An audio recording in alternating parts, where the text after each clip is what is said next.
Welcome to Facts TV News, where everything is true. Murders in St. Catherine declined during SOE, says Anderson. Commissioner of Police Major General Anthony Anderson says subsequent to the declaration of the state of public emergency in St. Catherine on June 17, murders declined by 81%, while shootings reduced by 56%. The enhanced security measure was announced by Prime Minister Andrew Holness to address the high level of crime in St. Catherine, particularly murders. The commissioner said over the 14-day period, 66 people were charged, 28 of whom were for serious crimes including murder, shooting and sexual offenses, while 6 people were charged with breaches of the Law Reform Fraudulent Transaction Act or lottery scamming. 5 wanted persons were taken into custody, 3 of whom were charged for sexual-related offenses and 2 for murder and illegal possession of firearm and ammunition. 2 major players involved in the gang conflicts in both the St. Catherine North and South Police Divisions were also arrested and charged with murder, shooting, and illegal possession of firearm, Anderson stated. Providing the figures during a virtual press conference on July 5th, he added that 7 illegal guns were seized during the operation. Meanwhile, Anderson pointed out that there has been a 1% reduction in major crimes island-wide. Since our last press briefing in May, we have managed to reduce the gap in murders from an increase of 6.3%, as was reported then, to 1.9% at the end of June. This represents a 4.4% reduction in murders over the period, he noted. According to the police commissioner, gang conflicts accounted for some 74% of murders, with interpersonal conflicts accounting for 14%, other criminal acts 6%, and mob killing another 1%, he said. The remaining 5% is still being determined. Meanwhile, shootings are down by 9% and rape down by 13%. Robberies went up by 7%, while break-ins increased by 4%. We had anticipated an even greater decline in murders and shootings as our operational and investigative initiatives took effect. However, this was impacted by the increased gang conflicts in St. Catherine during the month and the murder of the mother and 4 children in Clarendon on the 21st of June, he said. The commissioner reminded Jamaicans to contact the police to intervene in conflicts in communities before they become a crime. No reason to panic. Minister of Health and Wellness Dr. Christopher Tufton on Wednesday announced Jamaica's first confirmed case of monkeypox, but urged Jamaicans not to panic as personnel and other resources have been mobilized to prevent a spread. While the Minister and Chief Medical Officer Jacqueline Bissosa Mackenzie pledged to do their part to prevent a spread, the public was urged to play its role by practicing the proper washing of hands and social distancing. The prevention guidelines announced by the Minister and his team were very similar to the protocol set to prevent the spread of the novel coronavirus. Tufton said he was not anticipating any major disruption to the lives of Jamaicans and shrugged off suggestions that the country could be subjected to lockdowns. During an emergency press conference Wednesday, the minister said the patient is a male who recently traveled from the United Kingdom. He presented to the public health system on July 5th, having arrived on the island 5 days earlier. The patient has been in isolation after having confirmatory tests done and his close contacts quarantined following contact tracing. The confirmation of his first case has triggered our emergency protocol in line with the international health regulations and protocols. Among other things, our Emergency Operations Center has been activated. Tufton told journalists that a review of all isolation facilities will be carried out to determine the country's capacity to manage monkeypox and COVID-19 simultaneously. He said material outlined the necessary protocols including surveillance, clinical and lab management, as well as infection prevention and control are being completed for distribution to health teams island-wide.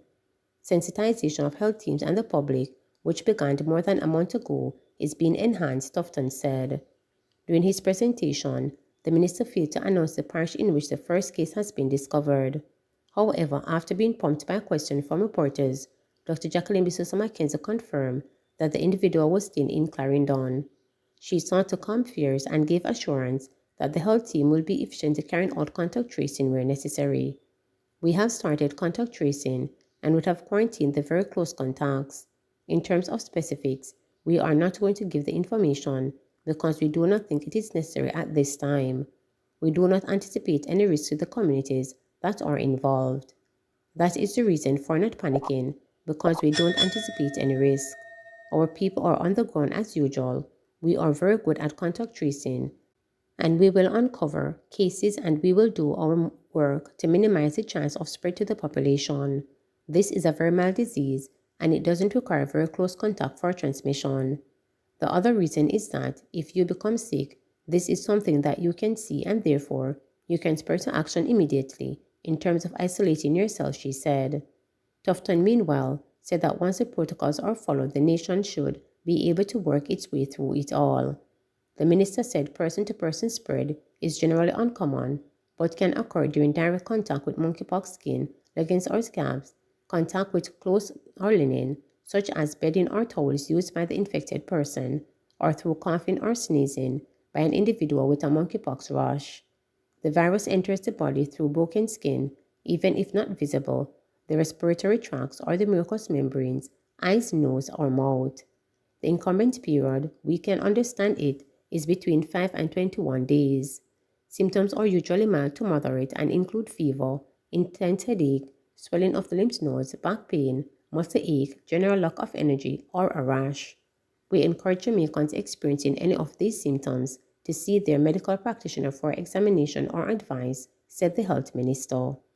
Planned toll increases, worrying for public transport operators. Minister of Transport and Mining Audley Shaw will have to face frustrated public transport operators who plan to line up at his door with complaints and suggestions on how the new toll increases could be adjusted to loosen a tight grip on the already burdened sector. According to Exxon Newman, president of the Transport Operators Development Sustainable Services, TODSS, the new Highway 2000 toll rates, which will take effect on Saturday, July 9, threaten to run taxi and other public transport operators out of business. Tods and other partners want the government to understand that we are facing at this time with an increase in tolls, added to the many other increases in our business as transport operators. When other people can transfer from the increase of the toll to their client, we can't. This is a major problem. Others, like the truck drivers, can pass it on to their clients or add it to their contracts with companies, but we can't do it. What we are saying to the government is that we need to talk. There must be a way to address the toll situation so that we can stop suffering. The plan is to continue to agitate with the government until some changes or a review of the toll charges is done, Newman stated. Newman said that they are fearful that if there is an increase this year, there may also be another increase next year. Every year it goes up 9 or 25%, and within the next 5 years, we won't be able to operate at all. After 8 years, we got a fair increase of 15%, and we may not get another increase for now. The toll is one instrument that is going to tear us to pieces. As an organization, we're asking the government to do something about it, Newman continued. Class 1 motor vehicles who use the Portmore toll in St. Catherine will have to pay $340 up from $290, while the T-Tug discounted rate will pay $320. The Class 2 rate will be $550 up from $470, while the T-Tug discount rate will be set at $520. For Class 3 motorists who currently pay $870 will have to start paying $1,020 as of Saturday.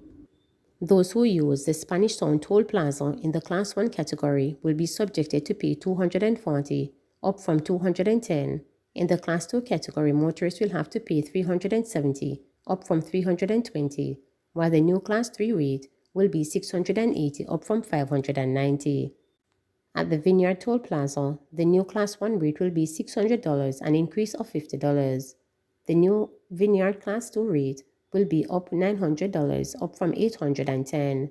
Class 3 will jump from $1,510 to $1,800. The Maypen Toll Plaza will attract a new fee for $190 for Class 1 motorists, up from $150. Class 2 motorists will pay $300, reflecting an increase of $50. The Class 3 rate will skip from $500 to $570. Diet a major concern for inmates, says DCS Deputy Commissioner. Joyce Stone, the Deputy Commissioner of Corrections at the Department of Correctional Services, says a major concern for inmates across Jamaica is their diets. Speaking at a symposium on prison reform hosted by Improve Access Impact to Justice in the Caribbean, Stone said special considerations are made for elderly inmates, pregnant women, and those with non-communicable diseases and other illnesses. We also have agriculture. There is Tamarind Farm and Richmond Farm Adult Correctional Center, and I'm proud to say that we have a farm to feed and we are self-sufficient in poultry meat. That helps us to improve the diet of the inmates, which is a big concern for them, she said. Noting that prisoners often complain about their diet, Stone says the department offset the cost of food by growing crops. We do like 5,000 chicken every 6 weeks, and it amounts to a lot of saving from the Department of Correctional Services, Stone stated during her presentation. In addition to rearing chickens, the farm consists of a variety of crops including bananas, cantaloupe, tomatoes, and cucumbers. She added there needs to be greater care in selecting persons to work in the correctional services. I spoke to my chaplain, and what she said impacted me.